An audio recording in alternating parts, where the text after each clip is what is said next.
SC ST పారిశ్రామికవేత్తలు మంగళగిరిలో నిర్వహిస్తున్న ధర్నా నేపథ్యంలో గురువారం నేతన్న సర్కిల్ వద్ద అర్ధనగ్న ప్రదర్శన చేపట్టారు. ఈ సందర్భంగా సీఐ వెంకట్ జోక్యం చేసుకుని అనుమతి లేదని నివారించారు.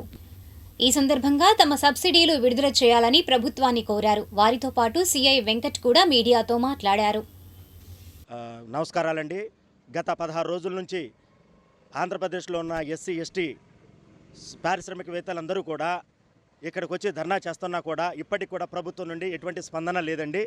మేము జిల్లాల వారీగా మరియు యాక్టివ్ మెంబర్సు, కోర్ కమిటీ, మా అసోసియేషన్ మొత్తం కూడా రోజు మాకు ఉన్న ఆర్థిక భారంతో మరింత ఆర్థిక భారం పెరిగేటట్టుగా మా పనులన్నీ మానేసుకొని మరి ఈ రోజున ఈ ధర్నా కార్యక్రమం కొనసాగిస్తూ ఉన్నామండి. ఇప్పటికే 16 రోజులు చేరిందండి. మేము ఆల్రెడీ ప్రభుత్వానికి కూడా గట్టిగా హెచ్చరికలు పంపించామండి. 19వ తారీఖు దాకా మేము శాంతియుతమైన ధర్నాన్ని మాత్రమే చేపట్టామని మా కమిటీ నిర్ణయించింది. మేము కూడా దాన్ని ఫాలో అవుతూ 19వ తారీఖు వరకు కూడా ధర్నా శాంతియుతపూర్వంగానే మేము చేస్తామండి.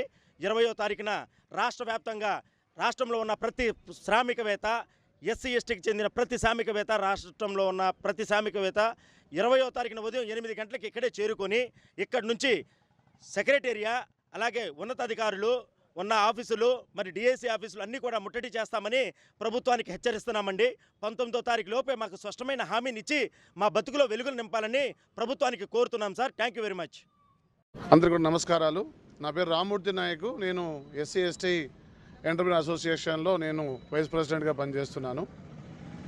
ఎంత దుర్మార్గమైన పరిస్థితి ఉందంటే, కేవలం ఈ రాష్ట్రంలో ఎస్సీ ఎస్టీలు ఓటర్లుగానే ఉండాలి, వాళ్ళ హక్కుల కోసం పోరాటం చేయకూడదు, వాళ్ళు రోడ్డు మీదకి తలెత్తి అంటే గర్వంగా బ్రతకూడదు అని చెప్పి ఆలోచిస్తున్నారో ఏమో తెలియదు. కానీ మేము ఏ ప్రభుత్వాలు వచ్చినా, ఎవరు వచ్చినా మా పరిస్థితి మమ్మల్ని పట్టించుకునే నాదుడు లేదు. సార్, నేను మీడియా ముఖంగా ఒకటే చెప్తున్నాను, ఎస్సీ ఎస్టీలని అంత చులకన భావంతో చూడకండి. అదే కన్నా జరిగితే రేపు 20వ తేదీ జరిగే మహాధర్నాలో ఏవైతే ఉందో ఆ రోజు జరిగే పరిణామాలకి గవర్నమెంటే బాధ్యత వహించాల్సిన అవసరం ఉంటుంది. ఇంకొకటండి, మేము గత వారంలో డిప్యూటీ సీఎం పవన్ కళ్యాణ్ గారిని కలిశాము.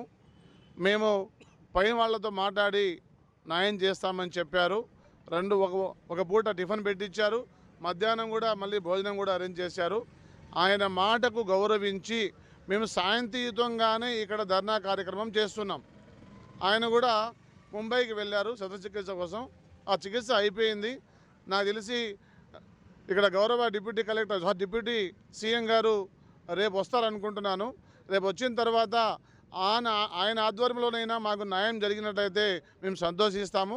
లేని పక్షంలో మేము ఈ ఉద్యమాన్ని చాలా తీవ్రంగా ముందుకు తీసుకెళ్లాల్సిన అవసరం ఉంటుంది.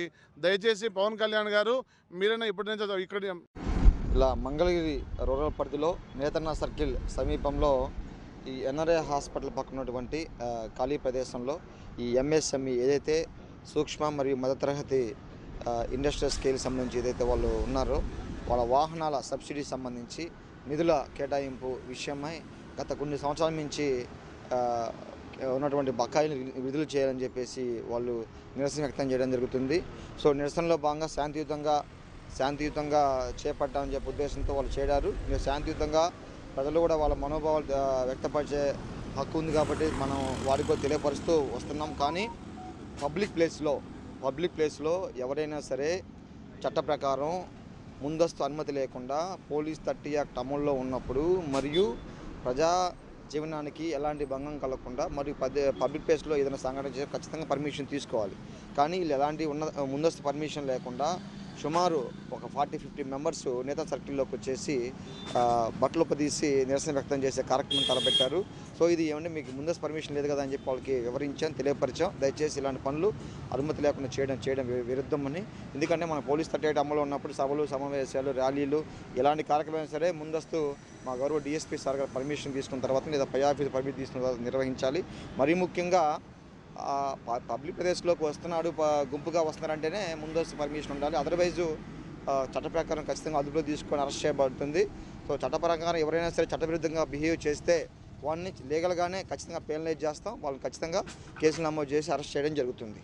కాబట్టి దయచేసి ఎవరైనా సరే ముందస్తు పర్మిషన్ తీసుకొని అది చట్టసమ్మతమా అదైతే అసమ్మతమని తెలుసుకున్న తర్వాతనే మీరు అడుగు ముందుకు వేయాలి.